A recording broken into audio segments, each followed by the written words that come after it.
Oke, ketemu lagi bersama pasangan yang baru menikah, yang pernikahannya bisa dibilang sederhana, tapi sambil makan di sini.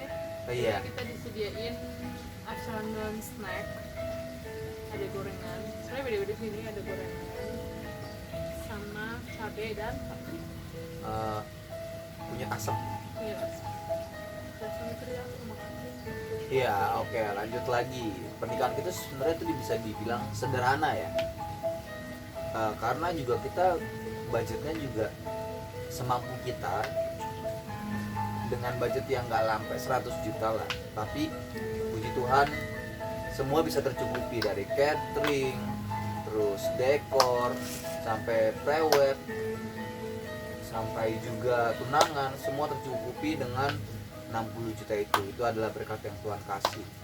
Jadi kita mau sharing tentang bagaimana Tuhan begitu baik dari awal hubungan kita sampai saat ini, sampai kita menikah. Ya nggak sih? Banyak banget lah pertolongan Tuhan yang luar biasa banget deh, yang secara pribadi gue sebagai seorang pria ngerasain sih itu, terutama pada saat memutuskan gitu bahwa dia adalah satu-satunya wanita yang akan menemani gue sampai maut yang akan memisahkan kita. Terus yang gue bagiin hari ini juga bahwa banyak sih tantangan saat kita menjalin hubungan ya. Terlepas gue ngedeketin dia ini salah satu yang paling lama dari semua cewek yang gue deketin. 3 bulan gue ngedeketin dia, dan 2 tahun gue baru dapat restu dari mama mertua dan 2 tahun baru. ya 3 tahun lah baru direstui sama mama mertua gue. Bener-bener yang kayak ya udah boleh nikah gitu. Yes. Nah, tapi di situ ada sesuatu tuh, tapi belum kita ceritain dulu. Di saat mama merestukan, kayak grace, kayak anugerah Tuhan tuh kita terima banget gitu loh. Tapi itu belum. Jadi kita mau sharing awal bagaimana gua ketemu dia dulu sih. Jadi pas gua ketemu dia ini sebenarnya agak awkward momennya. Mau makan? Iya ya, agak awkward gua momennya sebenarnya. Momennya itu ketika ada teman sekolah gua, namanya Christine. Teman kuliah sih. Christine ini teman kuliah gua juga baru tahu dia kan kuliahnya sama gua itu jurusannya komputer kan. Terus tiba-tiba dia masuk dinas perhubungan, gua nggak tahu gitu. Kalau singkat cerita dia ngupdate foto dengan beberapa temennya. Terus udah ngupdate, dan nggak tahu kenapa kayak hati gua tuh ngeliat, wah ini cewek. Pada saat itu gua bilang si Julie, ya istri gua ini culun banget, rambut pendek, kurus, dan ya begitulah. Dan singkat cerita juga akhirnya gue nanya, Tin ini siapa? Gue bilang, oh ini Julie Lix, orang Batak juga. Nah ternyata dia juga udah punya niat untuk kenalin gue sama si Julie. Singkat cerita lagi, akhirnya gue berusaha lah mendekati dia melalui waktu itu pet ya kalau nggak salah saya. Melalui pet, gue udah ngupdate, dia ngupdate, suka gue komen tapi nggak pernah dibalas sama dia. Sampai singkat cerita juga akhirnya nggak tahu kenapa di suatu malam dia balas chat gua, dan akhirnya di situ juga dia memberikan nomor teleponnya dia ke gua. Terus kita dong. Udah, terus kamu dulu, aku lapar. Nah ya, nggak cerita. Akhirnya si Juli kasih nomornya ke gua, dan gua chat lah malam itu menurut gua chat momennya tuh agak bingung nyari apa yang mau dibahas sih. Tiba-tiba adalah satu bahasan yang pariban ya kalau nggak salah waktu itu, tentang pariban. Dan gue orang Batak tapi gue nggak ngerti pariban itu apa, sampai dia tuh kayak lu Batak bukan sih gitu loh, gue nggak ngerti gitu loh. Dan dari momen itu akhirnya kita manjang. Pertama kali singkat cerita kita ketemuan lah di salah satu mall di Jakarta lah. Dia jalan sama temennya, akhirnya gue jemput. Kemudian udah ngobrol, ya kebanyakan ngobrol gua doang yang ngomong, dia mah cuma diem ngeliatin gua suruh makan juga dia nggak pernah mau makan, gua juga bingung. Dan tapi ternyata setelah menikah makannya wow, that's great. Dan singkat cerita juga akhirnya gue memutuskan nembak dia. Dan setelah gue nembak dia bukan di tempat yang romantis, gak jauh dari kata romantis. Di mana? Di Pecel Lele dekat kosannya dia. Dulu dia ngekos di daerah Pancoran ya Sam ya? Iya, Cikoko dia ngekos. Singkat cerita gue tembak lah dia. And then gak tau kenapa di situ dia nerima gue. Tapi setelah gue berapa bulan sih aku tahu kamu kasihan sama aku. Ya pokoknya setelah berapa lama kita pacaran dia baru ngomong, gue tuh sebenarnya suka sama lu. Cuman gue sebenarnya kasihan sama lu karena background gue, nyokap gue udah gak ada. Terus gue di Jakarta sendirian dan banyak lah. Nah udah gue jadian, bas ternyata ibu mertua gue tidak setuju sama gue karena satu, wajar sih ini sebenarnya general sih, dia tidak kenal siapa gue dari keluarga siapa, asal usul lah. Intinya orang Batak itu penting asal usul karena bibit bobot bebet itu harus jelas, itu memang benar karena menentukan bahwa oh dia pantas nih buat anak gue.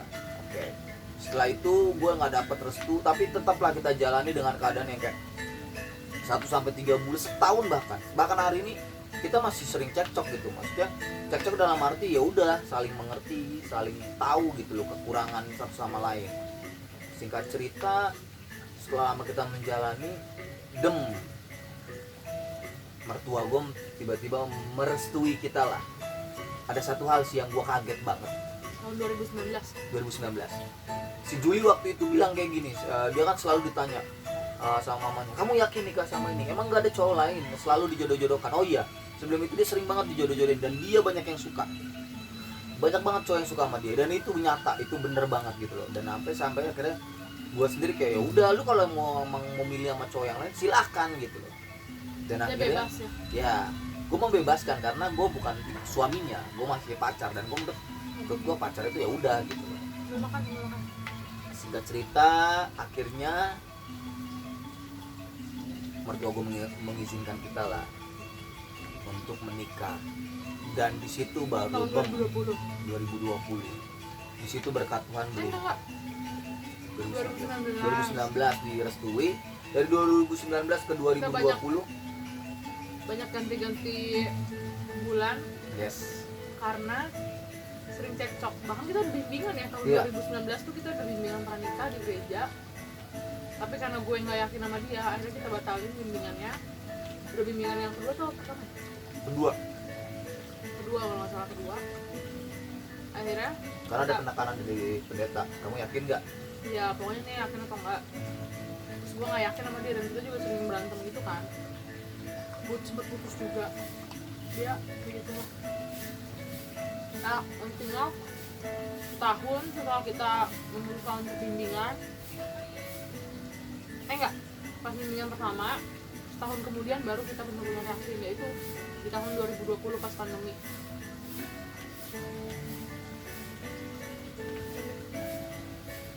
Iya, pandemi itu.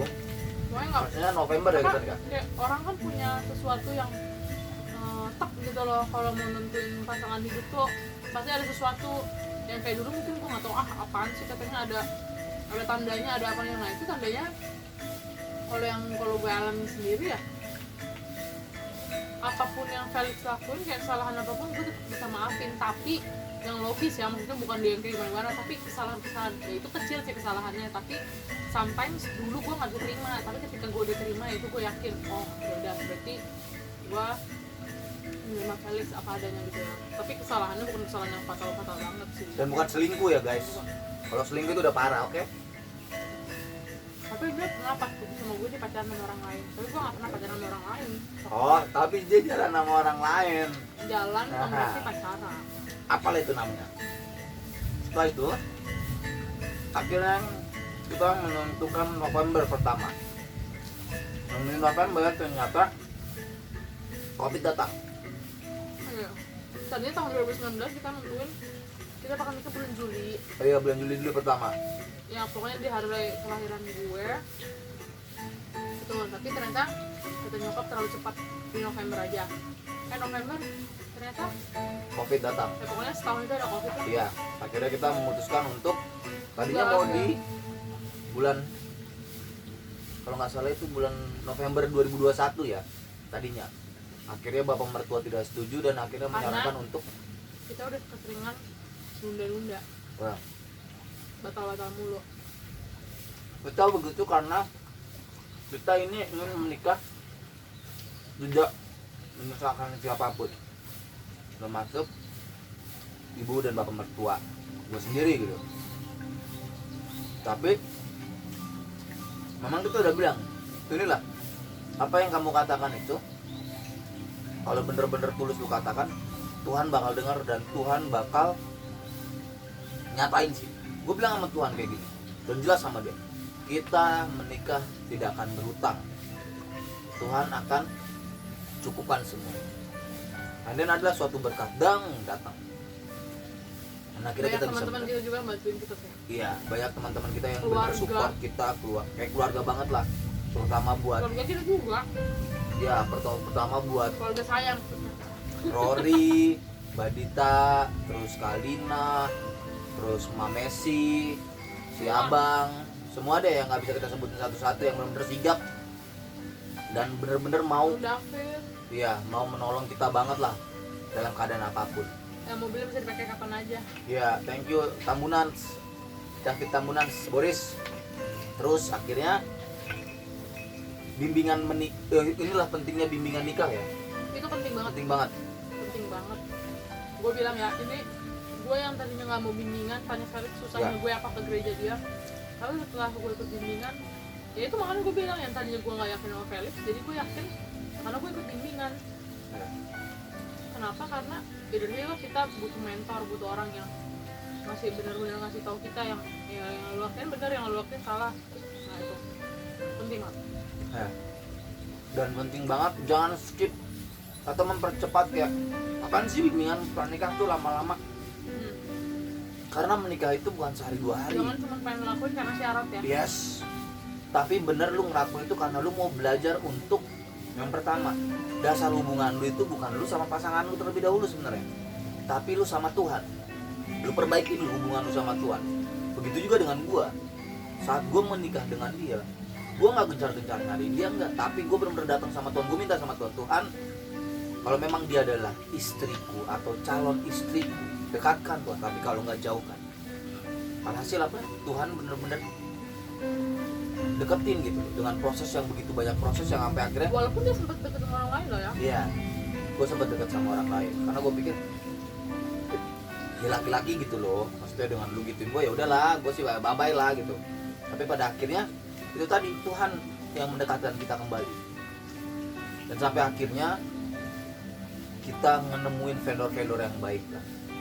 Itu anugerah Tuhan juga.